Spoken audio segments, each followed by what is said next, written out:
Hi friends, எல்லாருக்கும் வணக்கம். இது உங்கள் வசந்தி கிச்சன். எல்லோரும் நல்லா இருக்குங்களா? நாங்களும் நல்லா இருக்கோம். இன்றைக்கி என்ன வீடியோன்னு பார்த்தா தலைக்கறி வறுவல் மட்டன் குழம்பு தான். இன்றைக்கி நம்ம வீட்டு கிச்சனில் வாங்க எப்படி செய்யலான்னு பார்க்கணும். ஒரு ஸ்டவ் பற்ற வச்சுக்கலாம், ஒரு ஃபேன் வச்சுக்கலாம் அடுப்பில். இதில் நம்ம வதக்கிறதுக்கு சின்ன வெங்காயம், 2 கைப்பிடி சின்ன வெங்காயம், ஒரு 3 பச்சை மிளகாய், கொஞ்சம் இவ்வளோ கருவேப்பிலை, கொஞ்சம் கொத்தமல்லி தழை, கொஞ்சம் புதினா தழை, கொஞ்சம் தக்காளி. எண்ணெய் விட்டுக்கலாமா? எண்ணெய் விட்டு இதை அப்படியே 1 பை 1 நம்ம போட்டுக்கலாம்.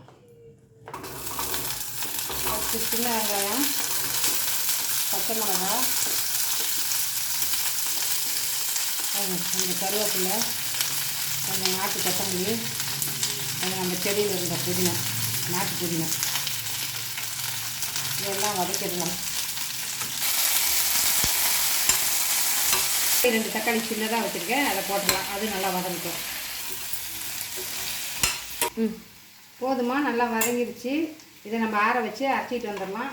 இது கூடவே நம்ம பாருங்க, ஒரு சின்ன தேங்காய் மூடி, ஒரு அரை மூடி, ஒரு 7-8 பாதாம், ஒரு 7-8 முந்திரி, கொஞ்சம் சோம்பு, கொஞ்சம் கசகசா, இந்த பேஸ்ட்டுங்களை நம்ம அரைச்சிக்கிட்டு வந்துடலாம். நம்ம குழம்பு தாளித்து விட்டுக்கலாம். வாங்க, அதை ஆறங்காட்டியும் நம்ம தலைக்கறியை வதக்கி விட்டுடலாம். தலைக்கறி வைக்கிறதுக்கு ஒரு கடாய் வச்சுருக்கேன், காயிட்டும். கடாய் காஞ்சிக்கிச்சுமா, எண்ணெய் விட்டுடலாம். நல்லெண்ணெய் தான் விட்றேன். ஒரு ஸ்பூன் நெய் விட்டுக்கலாமா? இந்த மட்டன் சூடாக இருந்தால் கொஞ்சம் சூட்டை தணிக்கும். ஒரு டீஸ்பூன் விட்ருக்கேன். இது தாளிப்புக்கு நம்ம ஸ்பைசஸ் வந்து ஒரு பட்டை, 2 ஏலக்காய், ஒரு கடல் பாசி, ஒரே ஒரு ஸ்டார் முக்கு, இவ்வளோ தான். அதிகம் நான் போட மாட்டேன். இதை போட்டுக்கலாம். நம்ம தலைக்கறியை போட்டுடலாமா?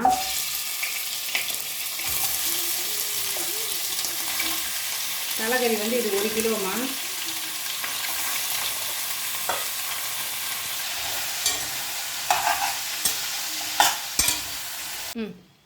கறி வதங்கிட்டு இருக்குது. 1 பை 1 போட்டுக்கலாம். இஞ்சி பூண்டு பேஸ்ட்டு 2 ஸ்பூன் போட்டிருக்கேன், சின்ன ஸ்பூனில். அதை போட்டுக்கலாம். அடுத்தது பாருங்கள், மஞ்சத்தூள் 1 ஸ்பூனு, அதையும் போட்டுக்கலாம். அடுத்தது கல் உப்பு ஒரு 2 ஸ்பூன் போட்டிருக்கேன். வேணா 10 நம்ம போட்டுக்கலாம், அது போட்டிருக்கேன். அடுத்தது காஷ்மீரி சில்லி ஒரு சின்ன ஸ்பூன் அளவு போட்டிருக்கேன். அடுத்தது கொஞ்சம் நம்ம வீட்டிலே அரைச்ச கறி மசாலா தூள் போடுறேன்.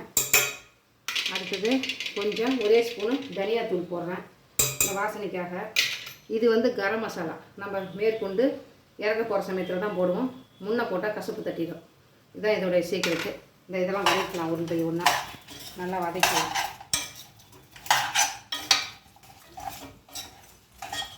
கருவேப்பிலை, கொத்தமல்லி போட்டுக்கலாமா? இது கூட சேர்ந்து நல்லா நம்ம கறி கூடயே சேர்ந்து கருவேப்பிலையும் கொத்தமல்லியும் போட்டோம்னா தான் நல்லா வாசனையாக இருக்கும், குழம்பு நல்லா டேஸ்ட்டாக இருக்கும். இப்போ இன்றைக்கி நம்ம வறுத்தரிச்சு மிளகாத்தூள் போடல, அதனால் வீட்டில் அரைச்ச குழம்பு மிளகாத்தூள் 1 ஸ்பூன் போடுறேன்.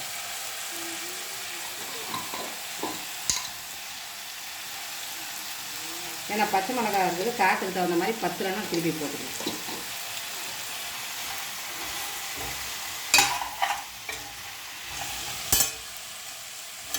இதுக்கு தண்ணி சேர்த்து வேக விட்டுட்டு நம்ம போய் மசாலா அரைச்சிட்டு வந்துடலாமா? இது அதுக்குள்ளே தலைக்கறி நல்லா வேகட்டும். வறுவல் மாதிரி தான் பண்ண போகிறோம். தண்ணி பார்த்து சேர்த்துக்குங்க. மூடி போட்டு நல்லா வேக வச்சிடலாம். நம்ம அதுக்குள்ளே போய் மசாலா அரைச்சிட்டு வந்துடலாம். வேகட்டும். அதுக்குள்ளே நல்லா அரை வேக்காடு வந்துடுச்சு. இப்போ பாருங்கள், நம்ம அரைச்சிட்டு வந்த பேஸ்ட்டை ஒரு 2 கரண்டி போட்டு நல்லா வேக விட்டு அடுத்த அடுப்பில் மாற்றிட்டு நம்ம இந்தாண்ட மட்டன் குழம்பு செய்யலாம். அது வேகிட்டு நம்ம மட்டன் குழம்பு தாளித்து விட்டுலாம். குக்கரில் தாளித்து விட்டுலாம். குக்கர் காஞ்சிடுச்சுமா, எண்ணெய் விட்டுக்கலாம். நல்லெண்ணெய் தான் விட்றேன்.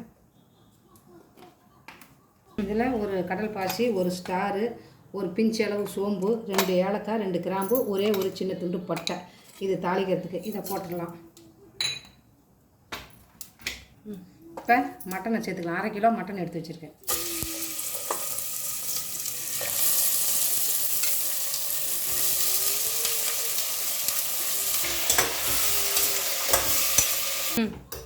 கறி வதங்கிட்டு இருக்குதுமா. இப்போ நம்ம இஞ்சி பூண்டு பேஸ்ட்டு போட்டுடலாம். கொஞ்சம் மஞ்சள் பொடி அது போட்டுடலாம். இது வந்து வீட்டில் அரைச்ச மட்டன் மசாலா தூள் இதை போட்டுடலாம். இது வந்து காஷ்மீரி மிளகாத்தூள், காரம் இருக்காது. ஒரு சின்ன ஸ்பூனில் ஒரு ஸ்பூன் எடுத்து வச்சுருக்கேன். இது வந்து ஒரு ஸ்பூன் நம்ம வீட்டில் அரைச்ச குழம்பு மிளகாத்தூளும் வீட்டில் அரைச்ச தனியாத்தூள் ஒரு ஸ்பூனும் போட்டு ரெண்டும் சேர்த்து வச்சுருக்கேன். இதையும் போட்டுடலாம், வச்சுக்கலாம். இந்த உப்பையும் போட்டுடலாம். இப்போ நல்லா வதங்கிட்டோம்.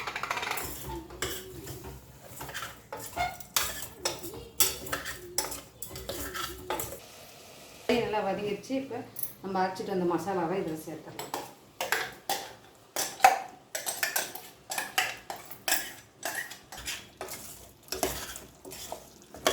ஒரு செகண்ட் நல்லா இதில் வதங்கட்டும். வதங்கிச்சுன்னா நல்லா அந்த ஏதாவது பச்சை வாசனை இருந்தால் கூட இதில் நல்லா போகும்.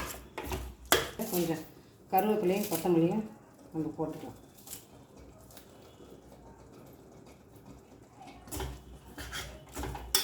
மசாலா நல்லா வதங்கிடுச்சு. இப்போ நம்ம இதுக்கு தேவையான அளவு தண்ணி விட்டுருவோம்.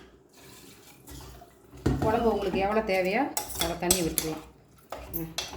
தலைக்கறி பருப்பாக நல்லா முக்கால்வாசி வெந்துக்குச்சு. இப்போ இதுக்கு நம்ம மசாலா ஒரு அரை ஸ்பூனு போட்டு விட்டுடலாம். போட்டுட்டு ஒரு 10 நிமிஷம் வேகட்டும். அப்போ நம்ம பார்க்கலாம். நல்லா கொதிச்சிச்சுப்பா, பச்சை வாசம் போகிற மாதிரி. இப்போ இதுக்கு என்ன பண்ணலாம் இதுக்கு ஒரு அரை ஸ்பூன் இந்த குட்டி ஸ்பூனில் கரம் மசாலா தூவிக்கிறேன். கொஞ்சம் கருவேப்பிலை கொத்தமல்லி மேலே போட்டால் அந்த விசில் அடங்குறப்ப நல்லா வாசனையாக இருக்கும். போட்டு இந்த மட்டன் குழம்புக்கு நம்ம முன்னாடி நெய் விடலை, அதனால் ஒரு ஸ்பூன் இப்போ மூடி வைக்கிறப்ப ஒரு ஸ்பூன் விட்டுருவோம். அவ்வளோதான். இப்போ இதை குக்கர் லிட்டு போட்டு க்ளோஸ் பண்ணிவிட்டு 3 விசில் விட்டு எடுத்துகிட்டு பார்க்கலாம். மூடிடலாம். மூடிட்டு 3 விசில் விட்டு எடுத்துடலாம். பாருப்பா, தலைக்கறி நல்லா வெந்துக்குச்சு பாருங்கள். நல்லா ஜம்முன்னு அப்படியே பார்க்கையிலே சாப்பிட்லாம் போல். எவ்வளோ தகன்னு நின்றுது. இங்கே பாருங்கள், தலைக்கறி ரெடி ஆகிடுச்சு வறுவல். இப்போ வாங்க மட்டன் குழம்பு ரெடி ஆகிடுச்சான்னு பார்க்கலாம். மட்டன் குழம்பு பாருங்கம்மா, விசில் அடங்கிடுச்சு பாருங்க. நல்லா தக ஜம்முன்னு நல்லா ரெடி ஆகிடுச்சு குழம்பும். இப்போ பாருங்கள், நம்ம வீட்டில் lunch menu, Vasanthi kitchen lunch menu ready ஆகிடுச்சு பாருங்கள். சுட சுட சாதம் வடித்து வச்சுருக்கேன். நல்லா பொல பாருங்க. மட்டன் குழம்பு நல்லா தகன்னு செஞ்சு வச்சுருக்கேன். அடுத்து தலைக்கறி வறுவல் பாருங்கள், அப்படி எப்படி இருக்குன்னு. தலைக்கறி வறுவல் பாருங்கள். தக்காளி ரசம். இதுதான் நம்ம வீட்டு இன்றைக்கி வசந்தி கிச்சனோட லஞ்சு மெனு. இந்த வீடியோ உங்களுக்கு பிடிச்சிருந்தா லைக் பண்ணி, ஷேர் பண்ணி, கமெண்ட் பண்ணுங்கள், சப்ஸ்கிரைப் பண்ணுங்கள். வாழ்க வளமுடன்.